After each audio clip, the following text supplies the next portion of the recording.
lessons.net, and I'm going to be taking a look at a game from the 2009 Politiken Cup in Helsingør, Denmark, and Boris Avrukh is playing white against Vladimir Malakhov.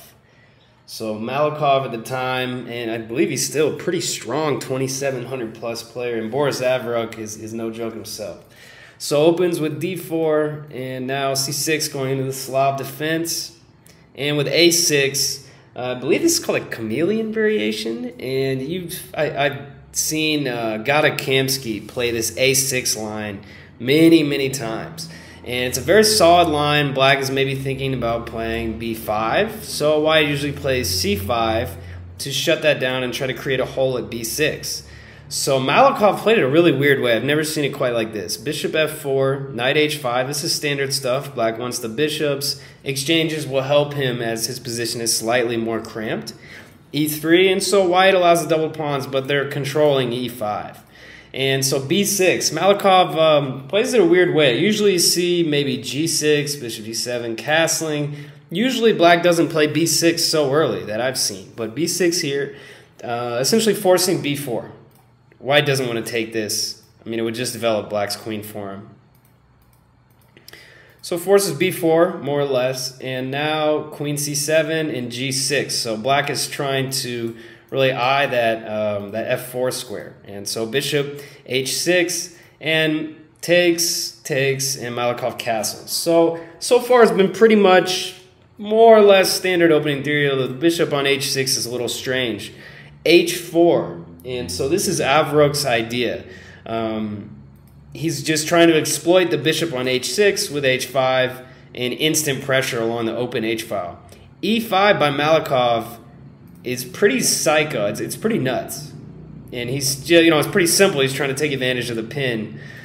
So after takes and knight takes, it seems like, oh, wait a second, black's gonna lose a piece with queen takes e5, but instead he's got rook e8, and now the knight is it's stuck on the e file.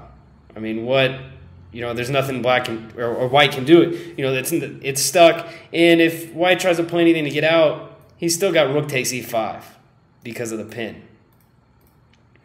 So bishop e2 and Avrukh just h5. Very good move. Maybe this is what Malakhov missed in this line, because h5 opens up the h file, and it essentially forces, black can't play, he can't move his rook because the bishop is under attack. He can't move the bishop because the rook on e5 would, then it wouldn't be pinning this pawn. If king g7, something like this maybe, who knows? It seems pretty good for white. So after h5, Malakhov played g takes, and now king f1. It's pretty calm, nice move. The resulting position after rook takes h5, go ahead and pick that pawn up. King g2, you can see white has a very safe king position. Now black does have a connected pass pawn in the center, but this h7, black's king side has been shattered. So bishop d3, a nice move, just go ahead and set up some threats. f5, very good.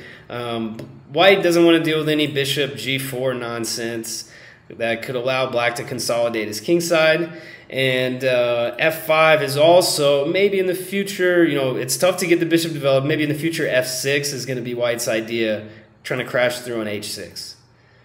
So Malakhov stops it briefly, and now d4 to try to get some play for black, trying to restrict the white knight. And really he's got to play, d4 it's not exactly forced, but he really wants to stop white from playing knight e3 to knight g4 and playing something like f6, doubling on the h file. So that's why d4, I'm trying to stop that. And at the very least, white would have to weaken his position considerably with f3 to play the knight to f2 and then g4. So I like d4. Knight b2, queen e5, and now the knight has been rerouted at the cost of a pawn. But after rook ch1, white is threatening to win a piece with f6. Hitting the queen and the bishop on g7. So here, Malakhov plays f6, and that's when you know you're in a lot of trouble. f6 is a horrible move to have to make, and rook takes h6, white crashes through anyway. Rook a7, nice defensive move.